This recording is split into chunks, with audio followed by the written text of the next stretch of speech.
So, good afternoon. We have a guest today, so welcome again to Hip Hop and Black Culture.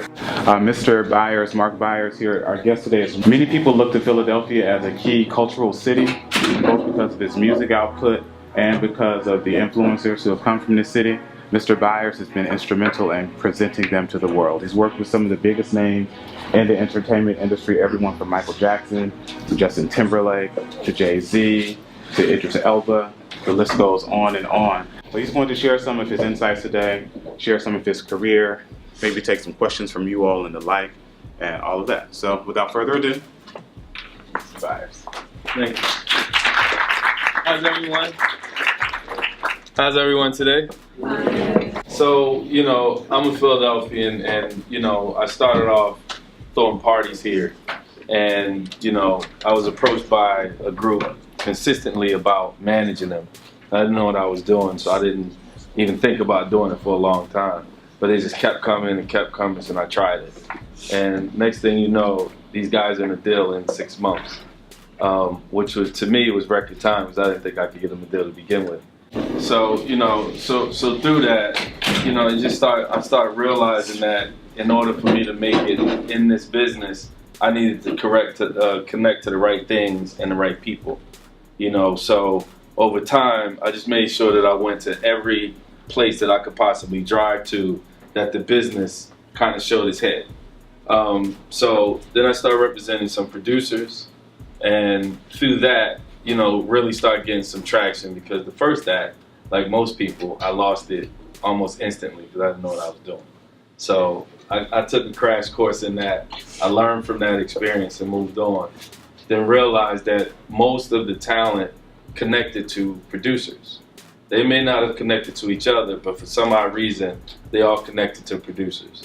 So allowing myself to be able to focus on that part of the business put me in a position where I was in relationships with multiple artists rather than just the one that I represented. So, but the whole goal was to figure out what area that I can come in with my core skill set to help me advance in the business that I wanted to be in.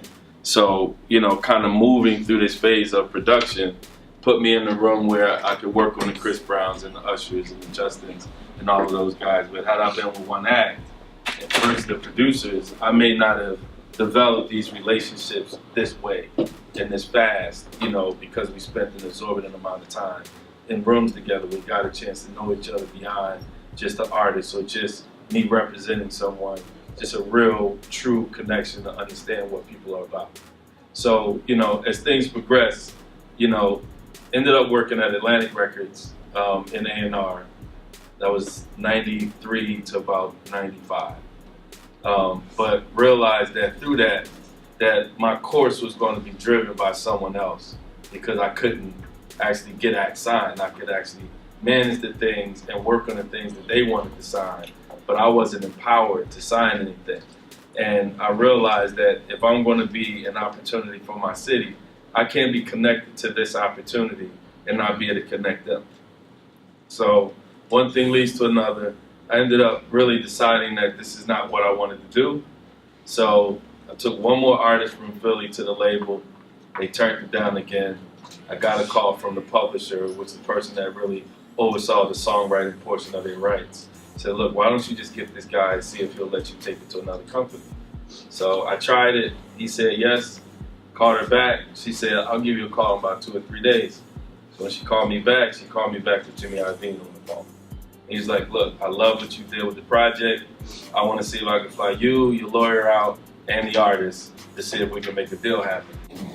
So through that is how Philly's Most Wanted got started. Eve, Beanie Siegels, the producer Dre Vidal that did like the soul movement for, Jill Scott Music, Soul Child, but ultimately were the guys that designed the sound for Usher's Confessions album as well.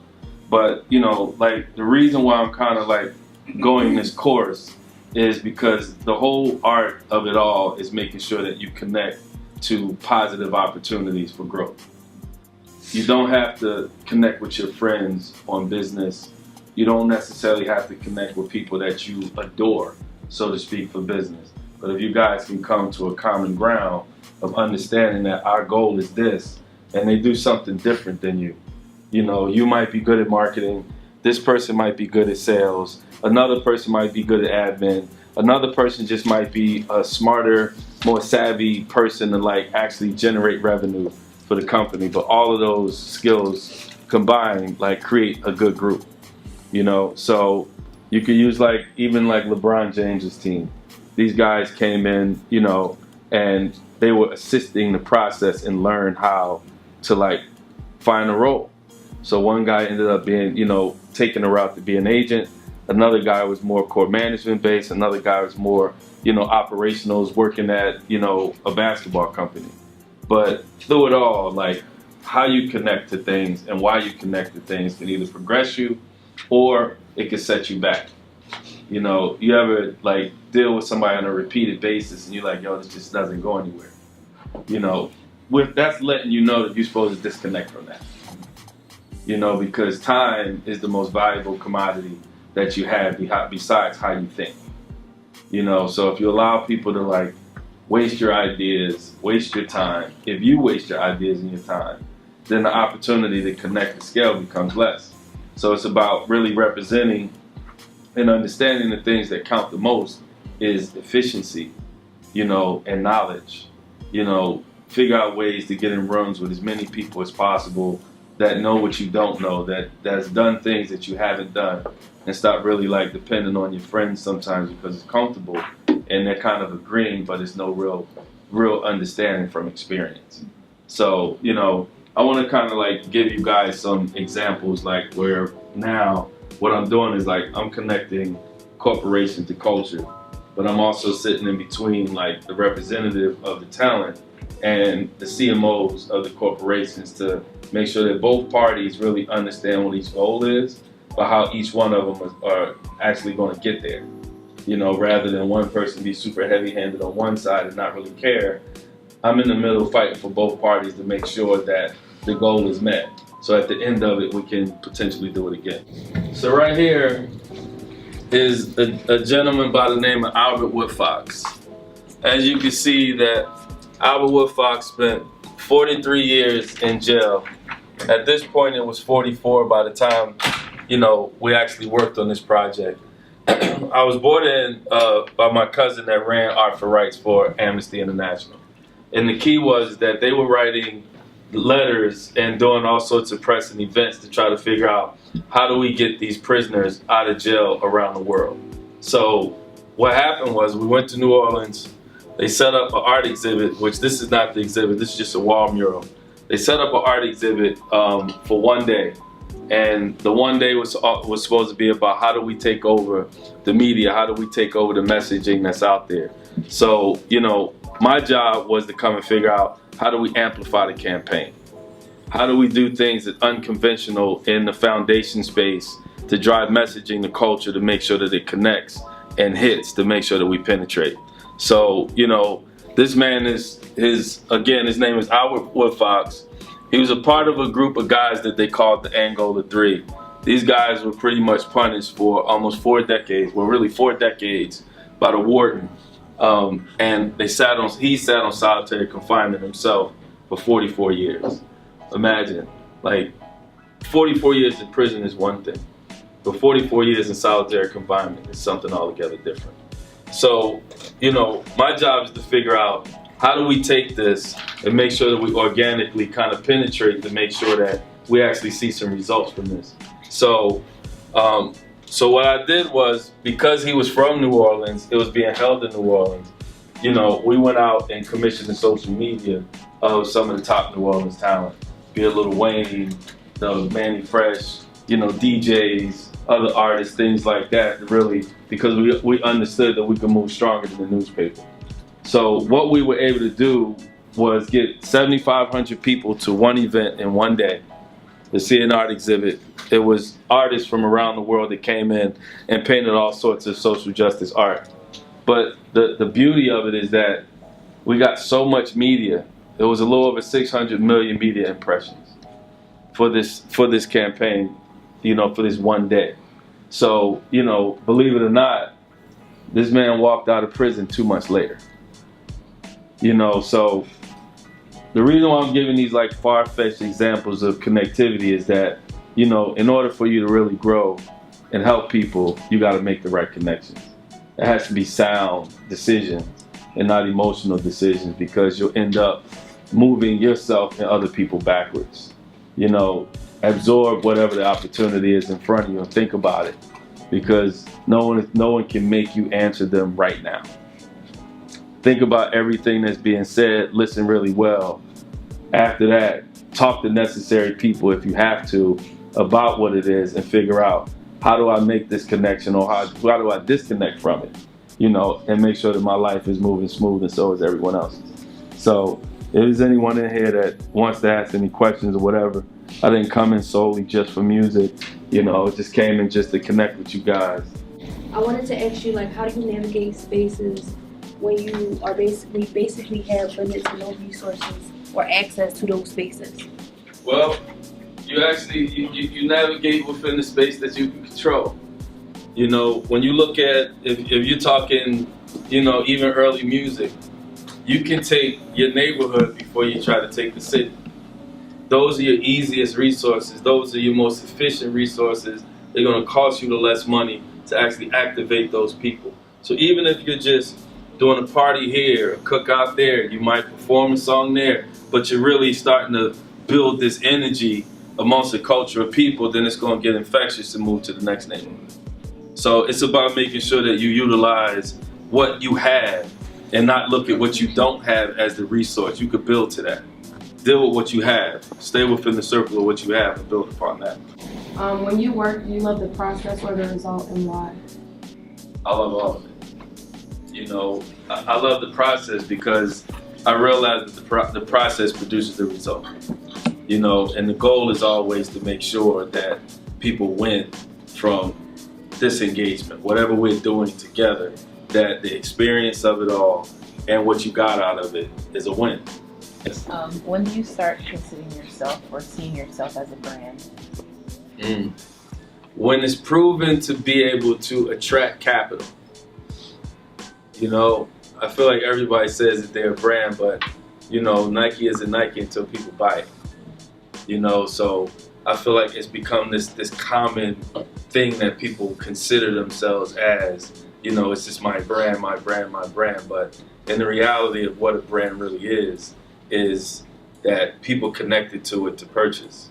People connected to it to be inspired, but not just because this is who I feel like I'm going to be. So you know, this is it. Like, it's one thing driving towards that and staying within the core values of that, so people don't look down the line and be like, oh, this is a fraud, you know. But the reality is that you're not a brand until people literally are connecting to get something back. And how many years did it take you to really get like into the thick of it and get your business really where it is now?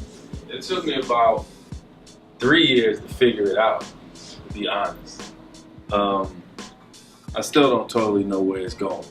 You know, just to be quite solid, because some of these intersections that I'm in now, I never thought that I would be in.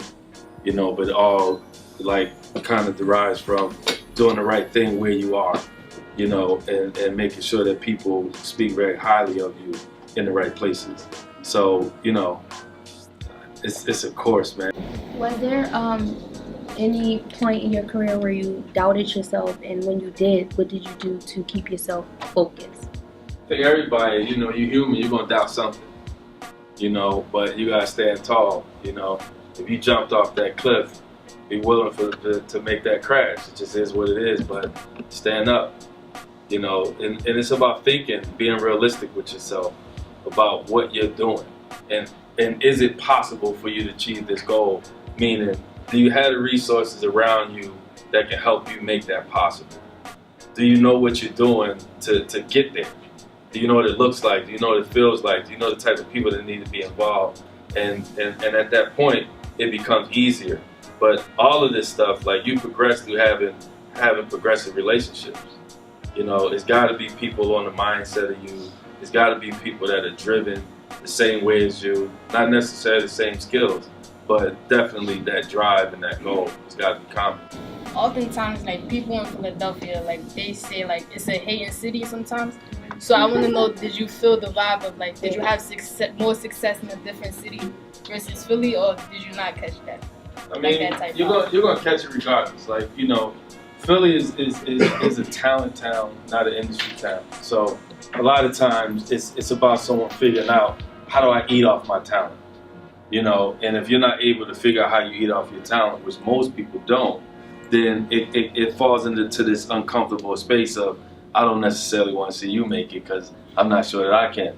And it's natural. So it's not Philly only, it's other places as well. It's just that Philly hasn't, like, no industry has dropped here to feed the arts of Philly, like New York and Atlanta and Los Angeles and even the Miamis.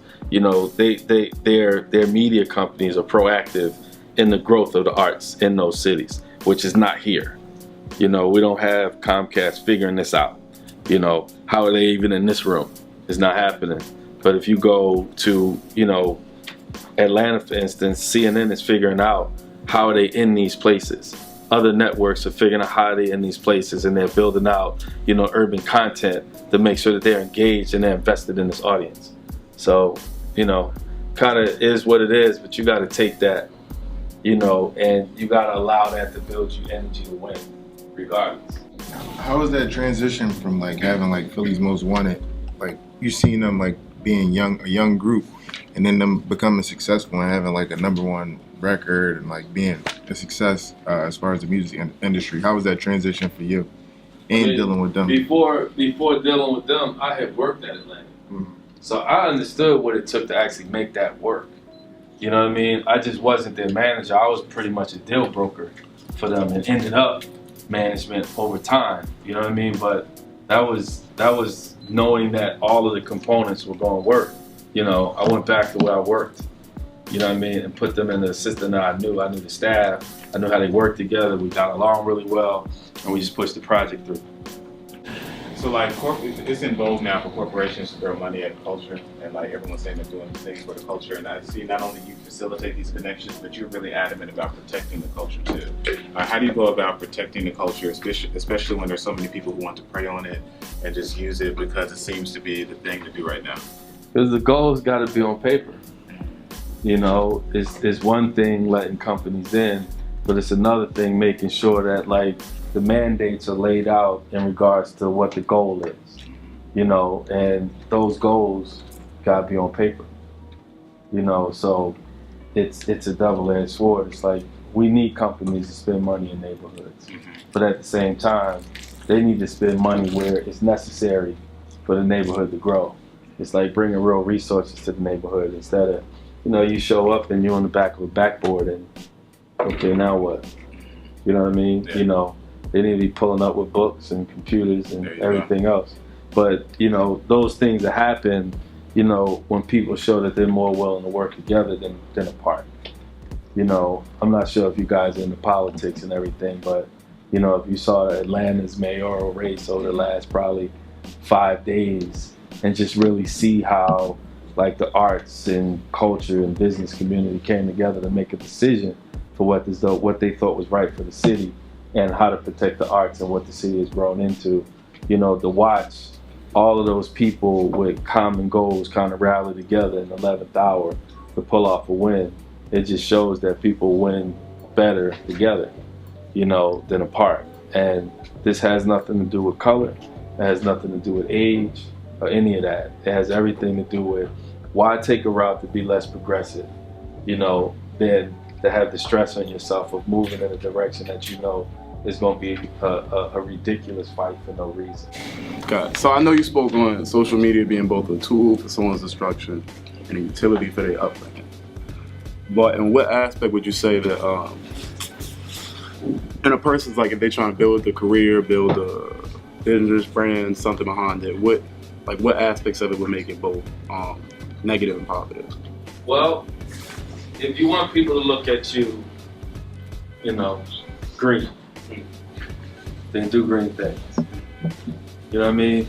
If you want people to look at you blue, do blue things. You know what I'm saying? Don't mix this because they don't match. They don't go together. So you gotta keep them away from each other. You know what I'm saying? It's you smoke or you drink or this, that, and the other. That's cool. It's life. Keep it out of the world's eye. Do that with your friends, because everything outside, you never know who's sacrificing you through your mistake, who's showing your mistake to someone else for their gain, you know, for your failure in their gain. So it's just like you got to manage that. So going back to what you're talking about with brand, you don't get there without message management. You know, you can never get to a point where people are looking at you for a certain thing without message management. Even if it's the Real Housewives or hip hop, Love and Hip Hop type of thing, like that's what they do. And they do it consistently, but that's message management. They're staying on message of what that is. So it's like whatever you want to be or wherever you feel like you need to go, you got to stay on message of that. You know, you got to stay on target. So when people look, they feel like, okay, I get what this person is about. I could fool with them. They look like they're driven. But if you're all over the place, but you say that I'm a photographer, but it's more crap on there than photography, now I'm confused. You know, now I feel like you're saying that you're a photographer because you got a camera, because that's the cool thing to do now. You know, but it's not because you mean it. And it's like people, they fall into things when they feel like you're passionate about what you're doing. They can see it, they can see the drive. So if you're not passionate and you wonder why people aren't like falling in line to it, even if it's 3 people, it's because they can feel that you don't mean it. You know, it's just that simple. You know, one thing you have to understand about like your core demo is that your slip game is pretty good, because every brand in the world targets you guys as an opportunity to make money. And whether you guys know it or not, y'all probably slip hundreds of brands a day trying to get at you to get into something. Whether it's through these ads in social media, walking down the street and see billboards, open up your phone and see something else, read a magazine, it's constant shots. You know, even down to HP on your computer. You know, that's a shot to get you to stay in that world. You know what I mean? So that's the reason why it's got to be organic, it's got to be real, is because this particular audience can smell the BS. It might not be the first time, but if 2-3 times in, it's like, oh, this ain't right. I'm cool on that. You know, and it happens consistently. So that's the reasons why, you know, companies need like a person like myself, is because I'm not sitting on the side of neither one. I'm honestly sitting in the middle to make sure that my purpose is a resolve. What is your problem and how can I help solve the problem? We can make it look cool after that, because cool doesn't sell unless it's solving the problem. So it was fun. I definitely enjoyed the time.